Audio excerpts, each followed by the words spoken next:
Right, great to be here. And excited to have the Malaysians over. Thanks for coming over. How was the flight? Fantastic. Good stuff. Did you enjoy the queues at the airport? Yeah, we've got some VIPs coming in. All right, okay.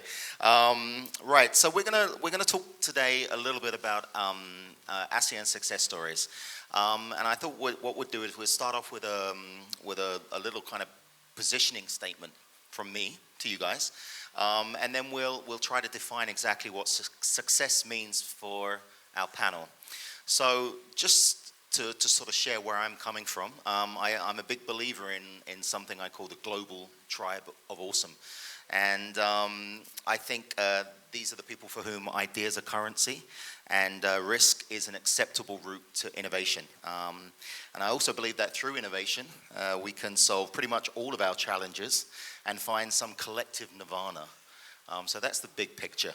Nice. I think within businesses, certain cultures can either empower or stifle innovation, and we're going to talk a little bit about that soon. I also think the cultural landscape of business is a critical influencer in the sustainability of a business. So within ASEAN, as I'm not from ASEAN, but I live and love the region, I've no doubt there are the same percentage of people here who embrace those ideals as there are in any other region around the world. But I think right now we have an opportunity in ASEAN because we've got strong economic growth and there's a growing confidence in the potential of the citizens here.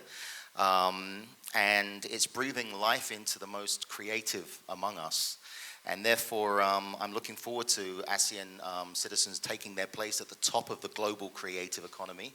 And we're going to talk a little bit about how that works. And as long as the conventional powers that be don't stifle that, I think we've all got a very positive future.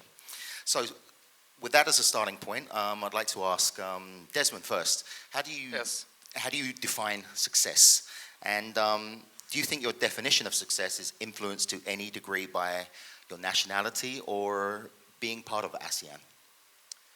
Well, thanks, Matt, for having me here. I think to me success is both internal and external.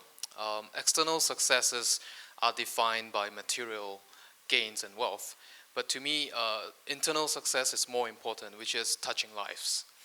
I come from a business where we work with youth all the time, millennials between 15 to 25 years old. You know, we believe in giving opportunities to young people to shine and to fulfill their potential. Touching lives is definitely a way to see how successful we've become as a company, as a corporate citizen, and also as part of the community. Thank you. Okay. Feel free to jump in. I'm coming to all of you in turn. For me, success is extremely transient. I also think that there is so much so that I feel sometimes that it is not there. It's almost like climbing a mountain. I remember this is a really painful story of mine. I was climbing Mount Kinabalu with zero background in sports. I don't even, stretch. And Mount Kinabalu is one of the highest peak for my country. It was one of the really high peak.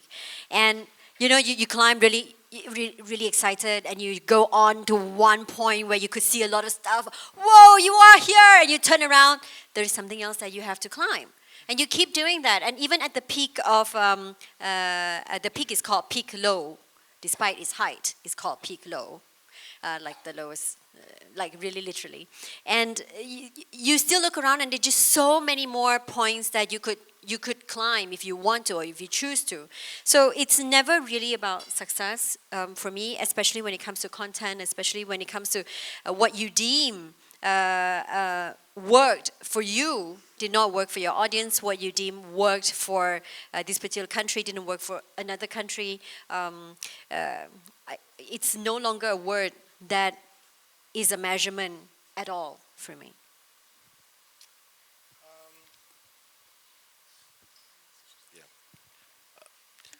Success.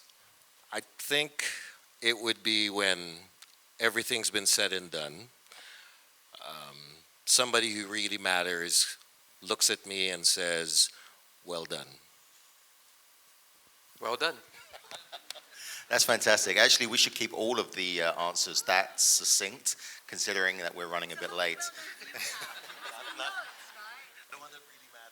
Great. So obviously, when we come on, RJ was kind enough to sort of regale everyone with our job titles and our sort of corporate achievements.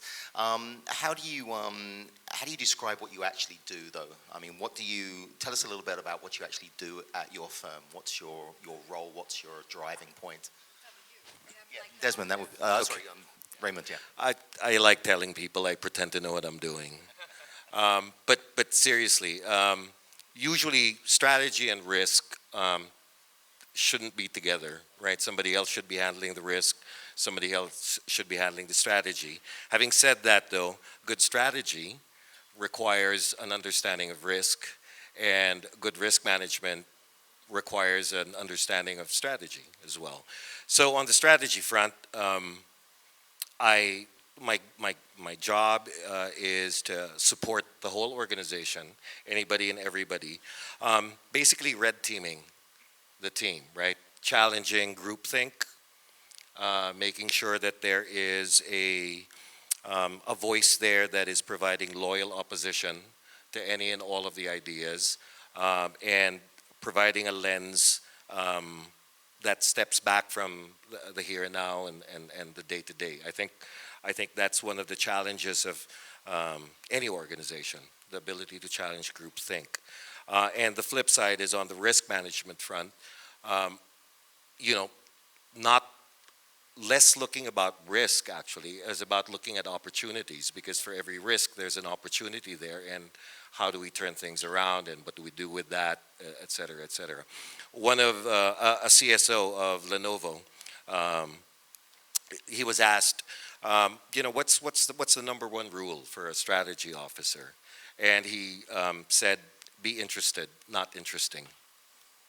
Right. So it's always about focusing on everybody else, being a good listener, and in the process actually helping them. They've got the answers. You just have to help them surface them every now and then. How important is creativity as a term for your role and your approach to it?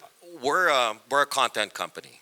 100% content company first and foremost, and so the ability to look at the risks associated with delivering creativity, whether again it's being stifled, whether there are processes that are that are getting in the way of doing certain things,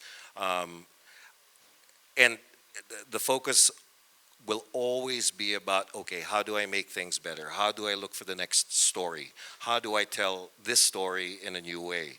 How do I provide an atmosphere for creativity? And yet at the same time, how do I focus that creativity towards something that is very specific? How do I understand the audience? How is the audience evolving? And so on and so forth. With that in mind then, being a big organization, a lot of talent, a lot of history there, how do you measure creativity? Is it an economic indicator? I mean, how do you measure it?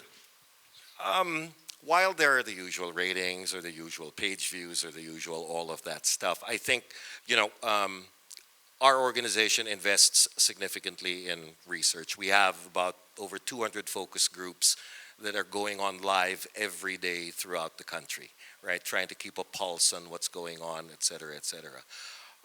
So there are the hard metrics, but then there are the soft metrics, the very, very soft metrics of somebody whose life was changed because of a story, somebody whose state in life was alleviated because they were, we cast a spotlight on them through our news programs or something, or an issue, et cetera. So there are those, and those are the ones that ultimately matter, and those are the ones that actually keep us going and keep the fires burning. Okay, interesting. Desmond, you're also in the content business. Do you have similar ways to look at the creativity, or as a little bit of a smaller organization? Would I be right to say that? Yes, we are on the opposite spectrum of Raymond's company. Just a little bit of introduction. My company is WebTVAsia. We're actually a young startup in the digital media entertainment space, about 3 years old. It's interesting that Raymond and I share a similar scope, which is strategy. Whether it's a big company, a small company, we need people to think ahead, plan ahead. So my role really is, as a strategy person, trying to put together three most important pillars that grow our company, driving our company forward, which is content, marketing, and technology. Responding to your question, I think, yes, we take creativity very seriously, but also very casually at the same time, because we want to give our people the freedom to experiment, to innovate, without being limited in a box. So how we measure creativity is, of course, there's output, but there's also the freedom to express, the freedom to voice your opinion, the freedom to try something new without being, told or without being instructed that this is the only way. So, we welcome all sorts of opinions. I think this is how we want our young people, our young talent, to fulfill and shine in their potential. Okay, good. Now, Yuen, you've, as far as I know, you've been content as well as involved in the production of content, but you have fingers in different pies. Maybe you can give me an idea of exactly what you kind of do on a day-to-day basis, and maybe how creativity is an impact or an influence in there.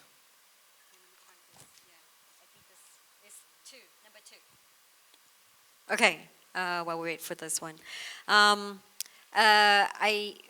I used to be doing a lot of content, even in the Philippines with ABS as well, back in 2007 and 7, yeah. We were doing a lot of television work, film, not just for the country, but also out of the country. And the measurement of success has always been how many people are watching it, what sort of awards you are getting, how can you push envelopes for developing the same kind or different kind of way of telling the same issues again and again in different manners. How do we take this to the next level, for example? And then say 7 years ago, I think I have this huge meltdown of sort professionally, and I feel that it is no longer important for me to be creative. I want to see how I can help develop creativity. That became a lot more important to me. And then I started doing a lot of different work, and today I run 3 different NGOs. One is Global Entrepreneurship Movement, and I run that to basically allow more creativity amongst entrepreneurs to take flight, and we internationalize them, giving them market access internationally. For Kaki Seni, which is about the arts, we work with a lot of grassroots, we work with the industry to see what are the enablers that are needed so that they can be free to do what they want to do. We put in place tax incentives, we put in place things that they didn't imagine they need, but when it is there, then it makes for them to do their work a lot easier. We also do a lot of work using content, whether it's film or television or web content, and work with the disadvantaged and get them to tell their stories so that they could see how their stories would come out in film, so that they can understand how they can impact other people with their stories. So it's no longer just about empowering young people watching a film that's not made by them, but we're talking about empowering themselves doing films and making films that mean something to them. I think it's a completely different model that really interests me now. It is more about how are people responding to stuff that is out there, that is being put out. I want to see that end, not from the creator's end itself, but also on the receiving end. What is it that they are after? What moved them? What ticked them? What made them adopt a certain behavior or a certain, hey, I'm going to watch shows now on this really small screen, and it doesn't matter what's the mise-en-scène in the whole screen, because it really didn't matter. But I want to see what this person say and how this reaction is. So that becomes a lot more interesting, and it's allowed me to be so close to the audience. I used to think performing in a space like this, and I do a lot of performance before this, sorry. And I could be performing here, and you're just like, I reach out and I can touch your face. But right now, I'm sitting next to my audience, and I understand why this person liked this content that she's consuming. And that is liberation. Okay, well, that's very interesting. I mean, from your point of view, certainly working in NGOs, do traditional media outlets, the likes of the channels, do they factor into a sort of distribution strategy for you guys, or are you talking about shooting content, working directly with small groups, and then putting it out on social media? Is that your preferred route? We do all. We do it all. I think whatever that works for the content, we will do it. Obviously, because of my background and what I used to be doing, so it's not really difficult to get work onto television or onto the big screen. It is, again, what matter to the content that's produced. If I put it on a big screen, does it matter more? Or if I put it on a small screen, hey, it's worked a lot better for the content itself. So that's what we're really after. As all of you guys are involved in some way, in shape and forming into content, how much of ASEAN is a market for you? I mean, do you see the content you produce, is it for a nation, is it for a regional market? And also in terms of distribution, do you face different challenges in taking your content out across the region, or do you even want to? Desmond, maybe you can go first. We're a Malaysian company, but we're now operating in 10 countries in Asia. In ASEAN, we're in Vietnam, Thailand, Malaysia, Singapore, and Indonesia. Philippines will definitely eventually be part of it. I think the real challenge is because of the diversity of cultures, languages, and also consumption habits, and also economic ability to purchase or to consume content. What we realize is wherever we go, young people, millennials, they all want to be heard. You know, like what Yuen said. It's no longer the producers, the media networks talking to the audience wants to talk back.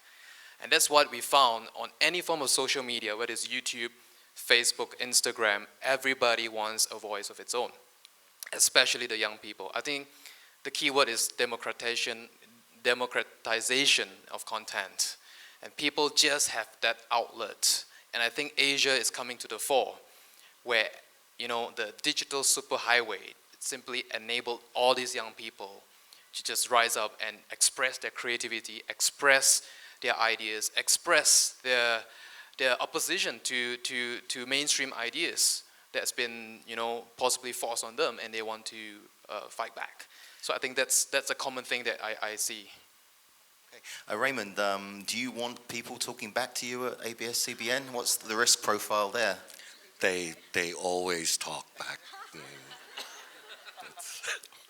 How about the whole of ASEAN? Would you like them to be talking back? I mean, is that your market strategy to engage? We've been very fortunate. The organization currently has its content available in over 50 countries.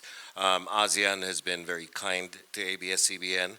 Some of our shows, in fact, and some of our stars have been named stars and have won awards in Vietnam, Thailand, et cetera, et cetera. So the content is out there.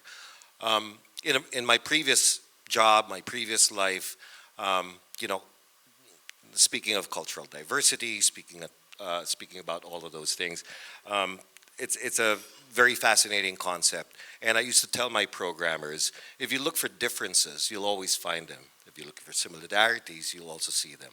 Focus on the similarities, right? I mean, rather than focus on what makes this market different. Oh, you know, I've heard this a million times. It's not going to work in this country because we're different. It's not going to work in this country because we're different. But guess what? It worked, right? So I think there's that. The other bit in terms of change management and thinking about change right now is this. In the past, the challenge has always been writing stories for Filipinos, or writing stories for Thais, or writing stories for Indonesians or Singaporeans or Malaysians. As compared to, you know, so I'm a company writing stories for, let's say, Filipinos, as compared to being a company based in the Philippines writing good stories. And if you're focused on writing a good story, it doesn't matter what language it's in. It doesn't matter, you know, what setting it's at, because we've seen content all over the world travel all over the world, regardless of language barriers, regardless of culture, regardless, Slumdog, Couching Tiger. I mean, you can name so many so many movies all over the world that have become big hits all over the world. It's always about a good story rather than a story for this. Well, just building on that, I mean, just a slight digression then. If we're looking at universal storytelling being very, very relevant to pretty much any grouping, any region, is there some way to also include the diversity? For example, in the Philippines, we have so many languages.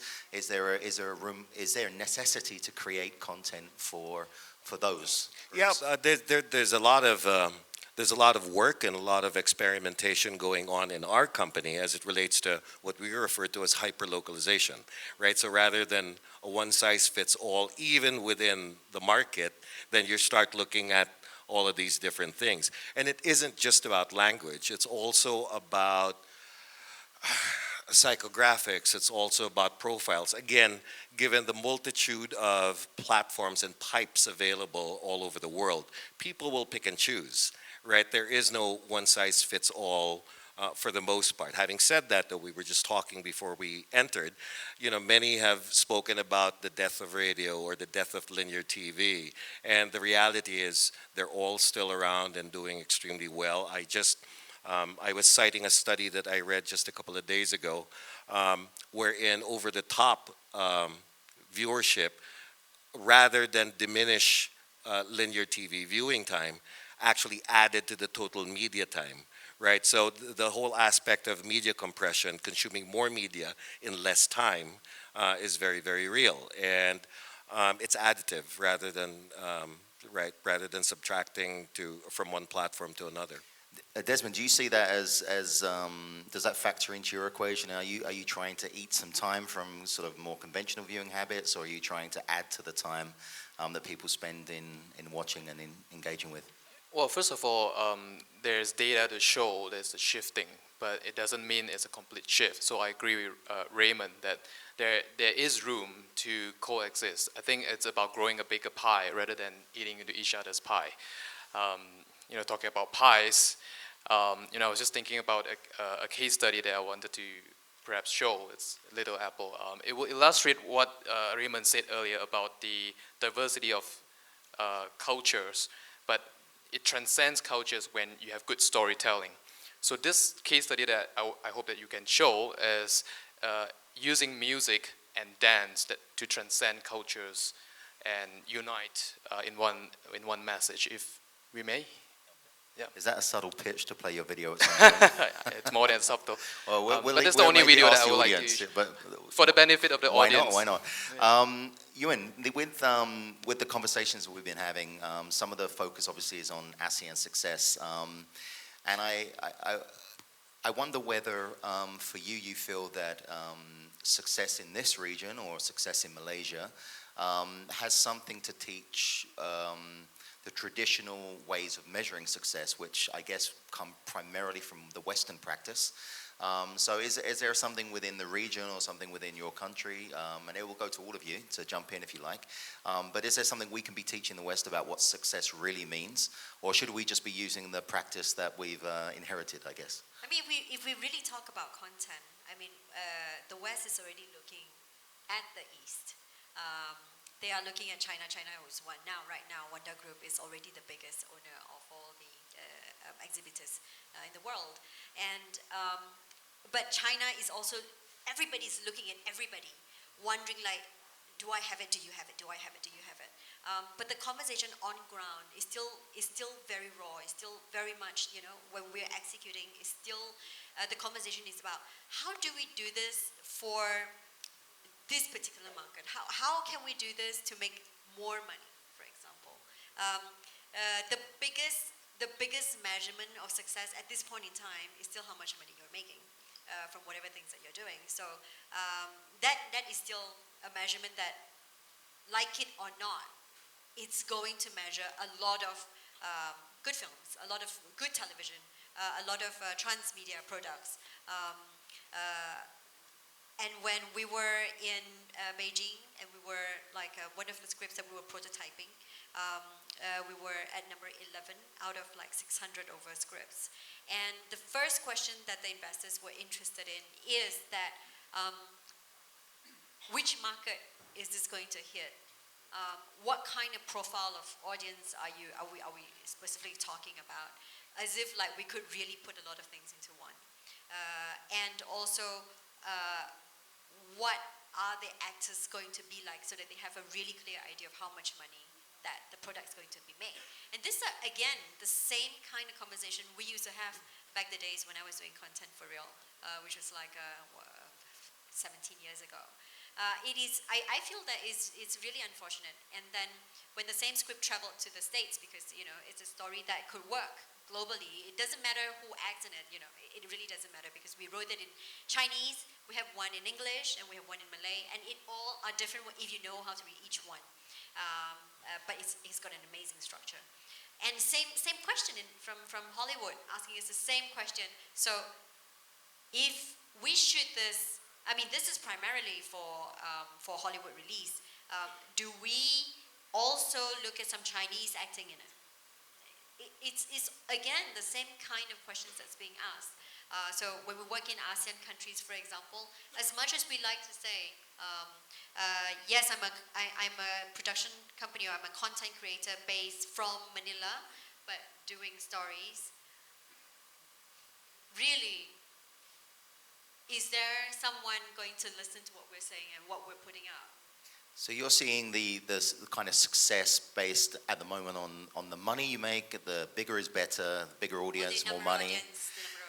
So it's not enough to just say, well done. We want to see how much money we're making and how big our audience is. Now, from the entrepreneurial side, because you're also connected to startups, and you are a startup, and I'm sure lots of startups watch your content. Therefore, there's not enough room for all of these huge unicorns. And you mentioned earlier on that how much money you make. For a lot of tech companies, it's how much money you raise is actually the metric of success. Do you think, therefore, then we should be challenging, because you guys all challenged that personally, at the beginning. Do you feel there's some way we should be challenging that as a corporate culture or a business approach to measuring success? Desmond? Well, I think in terms of measuring success purely from the financial or investor's point of view is a question of patience. So as a startup, as founders, we want to build a great company. We want to create good content. We want to have happy audience. But our investors may not necessarily see it that point. Our 3-year view is their 3-month view, if you know what I mean. So back to what I think how we should really measure success is really, we are all content companies. Our audience are our judges. They judge us based on how well they receive what they're watching. Whether it's ratings, page views, or whether they actually pay for the subscription. So it's not just money, but it's actually validated that we create good content wherever we go. Yeah, one can't escape the metrics associated with the business. I mean, as a publicly listed company, we have a fiduciary responsibility, obviously, to our shareholders. Having said that, though, a couple of things. One is challenging ourselves is actually arguably as important.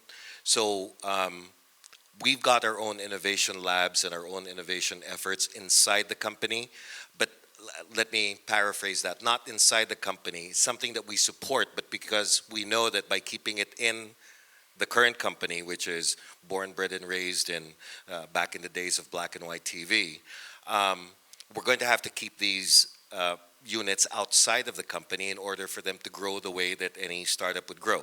So that's one, right? Don't give them SAP and don't give them all of that. I mean, let them run the way that a startup would normally run. There's a lot of emphasis on experimentation and innovation. Online, multi-channel networks, the last thing you want is to polish up an amazing YouTube act. Right, the fact that they've got all of these millions of views is because they are who they are. So part of it is resisting the desire to want to make you better, because arguably, better in our eyes may not be, better there. So there is that. So our willingness to challenge ourselves, our willingness to challenge how we tell stories, what stories we tell, etc., become important. I'll go back to your previous question, though, about is there anything that makes content creation in Southeast Asia, Asia unique? I would say arguably so. Stories matter.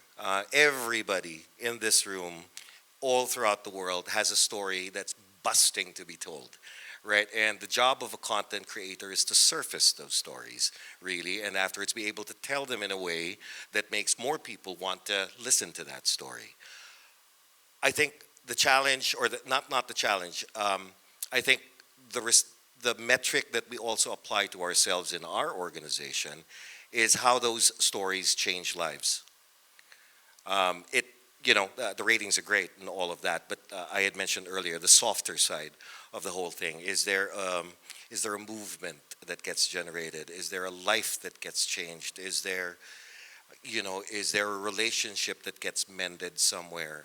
And we may not know all of those stories, and we may not get all of that feedback, but that matters, because at the end of the day, it gets very scary when all you see is an audience share or a rating point, and for each of those points is actually a person, a family, a household, et cetera, et cetera.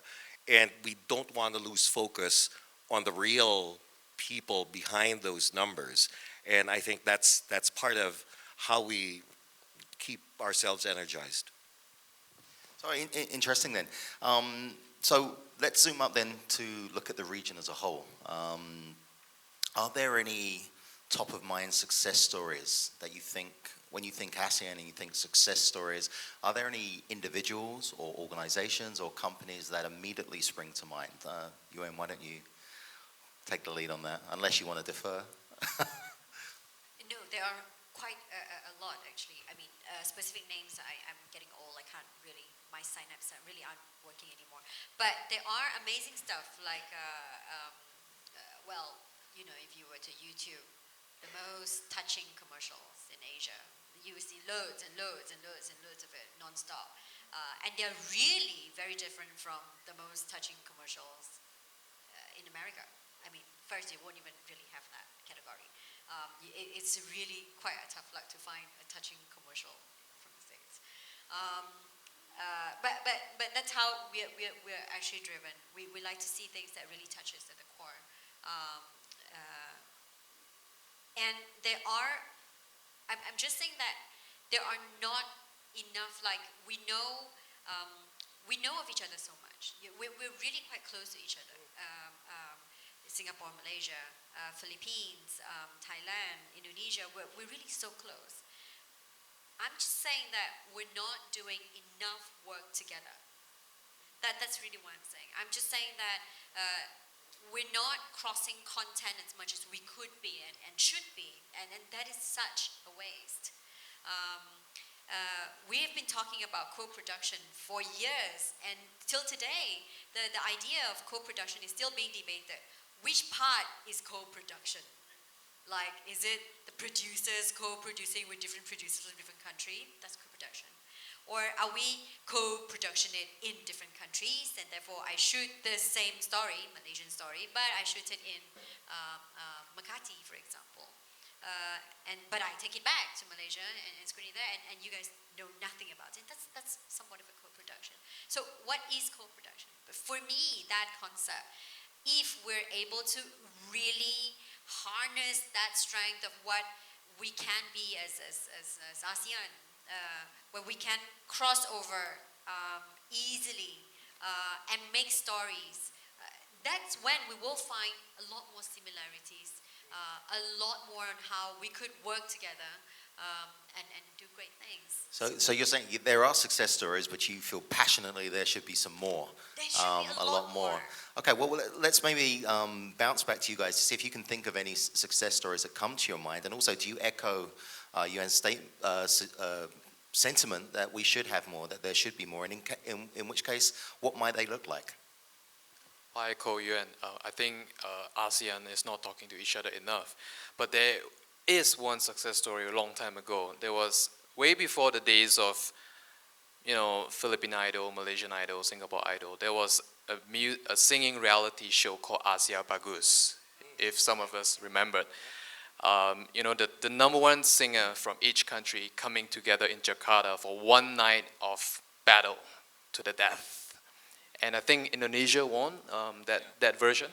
I think that was the one last success story on TV where everyone in ASEAN, you know, in the Philippines, in Vietnam, Thailand, Malaysia, Indonesia, could all hear each other's songs.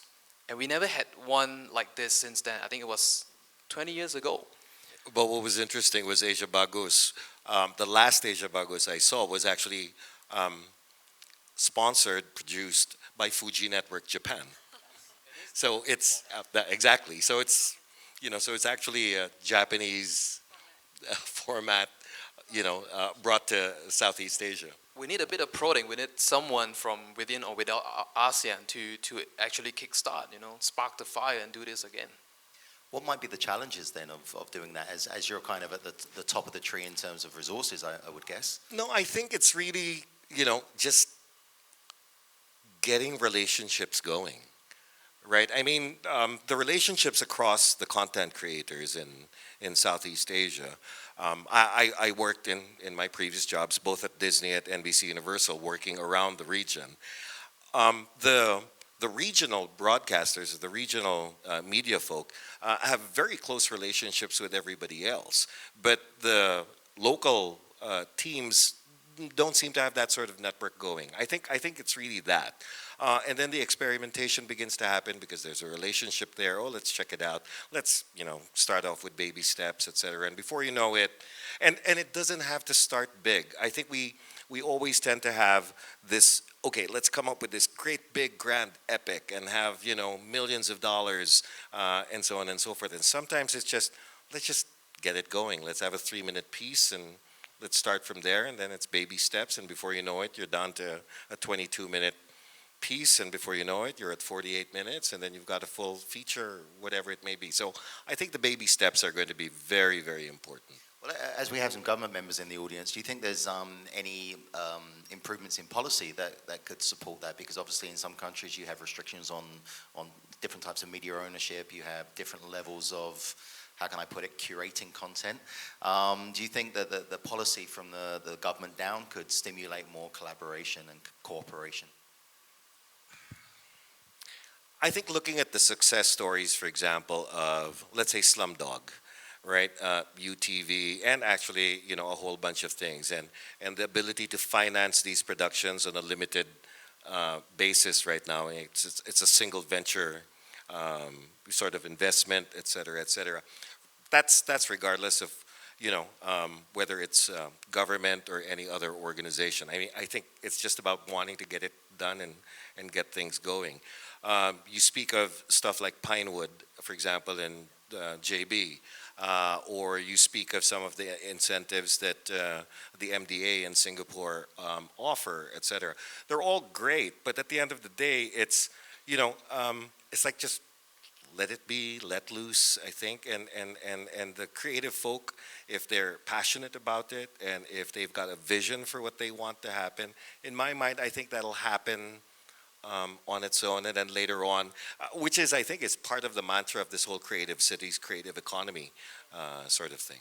I think creative cities is really about the crossing over of different people with different background, different culture, coming together and making it more rich.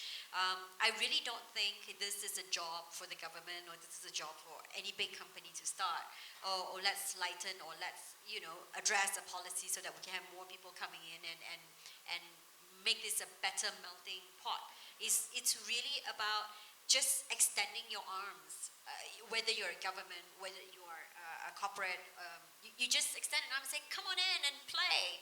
That's all we need. That's all really it takes to really stimulate. Sometimes you're just so much in the doing of what you're doing every day, you forget that there are actually stuff that could make you grow too. There are stuff that could make you as a creator, as a content creator, want to be able to see different side of things, and going to different places and working with different people, collaborating. Really not the most comfortable of things, but really will get that creativity going, will get that innovation going, and then it's really just saying, come. It's really just that, yeah. And people will be drawn, like how people are drawn to Tokyo. And all kinds of people create strange things in Tokyo.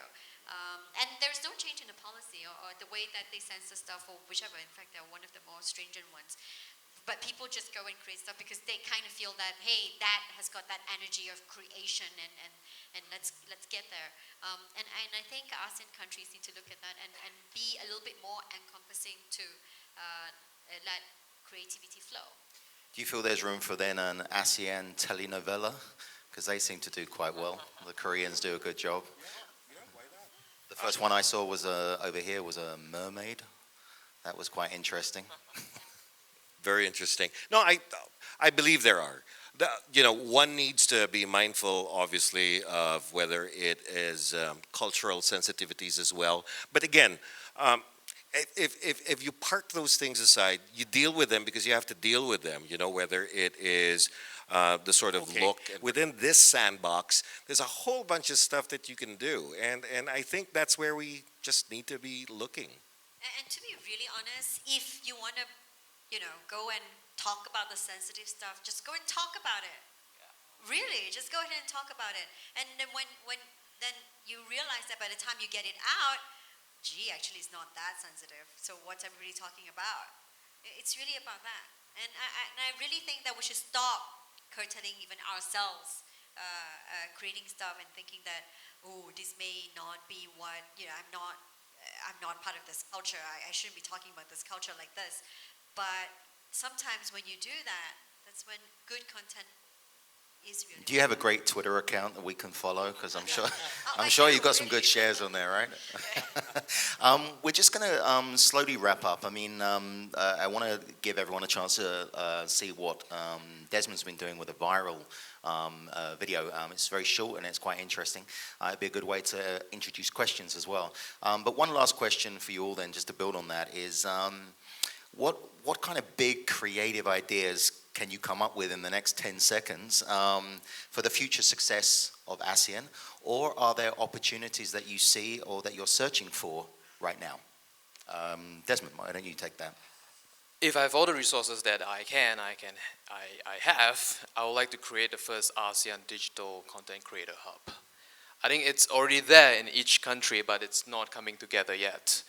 You might not know, last year during the last ASEAN Summit in Malaysia, they launched the first ever ASEAN channel called Go ASEAN, if you have the chance to watch it. If we could do a digital version of that, I would like all the millennials, young people in ASEAN to come together and create compelling, great content for the future. Great. Yuen, your big idea. For me, I really believe in the power of grassroots, in the power of people, and the kind of voices that they actually own and have. So just throw cameras at as many people as you want to put them together in small space, big space, whatever space, and just let them play. Really, just let them have fun, and great, amazing stuff will come out of it, I'm sure. A content fund.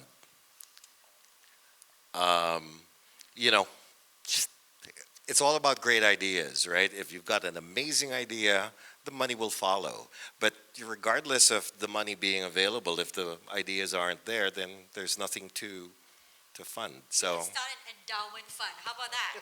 We have so many different government here. Everybody just put in $1 million, and then we'll start an endowment fund, and then we'll call that a content fund. How about that? Well, that's getting some applause at least.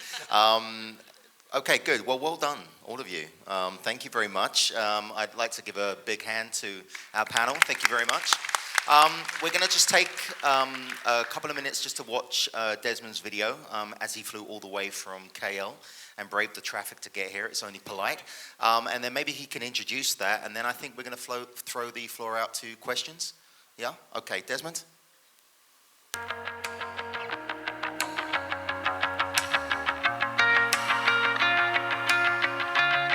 Before the digital age, Asian countries are within close proximity to each other, but we don't talk to each other enough. Broadcast TV content is only available to a local audience. Asia's best content and superstars were not known outside their own countries. Furthermore, we struggle to compete with the likes of Hollywood. Media entertainment is not an export business in most Asian countries. Can the digital age change this? The rise of the internet and video platforms like YouTube have broken down walls. Video consumption on mobile is exploding and data costs are dropping. Content can now flow freely across Asia and beyond. Have Asian countries started talking to each other? No. Asian content players still don't seize this opportunity to work together, and superstars from each region are still not known outside of their own countries. Why? Traditional Asian media businesses are severely impacted and some are going down. Hollywood are masters of using traditional mediums to reach Asia. Now that the walls are broken down, Hollywood continue their domination. Asia is still being left behind. Super IPs like Marvel, Star Wars and Disney are being heavily promoted through digital means. New generations of Asian millennials are consuming more and more Western content. From the box office to TV licensing, from merchandising to digital downloads, Hollywood is making a killing out of us. Instead of taking advantage, Asia is being milked to the last drop. When will Asia produce its own superhero to save the day? Thank you, thank you. In a very short context, when and how can we create the first ASEAN superstar, whether it's creative, digital, entertainment? So this is the question I want to leave with you today. Thank you. And can ask us questions after.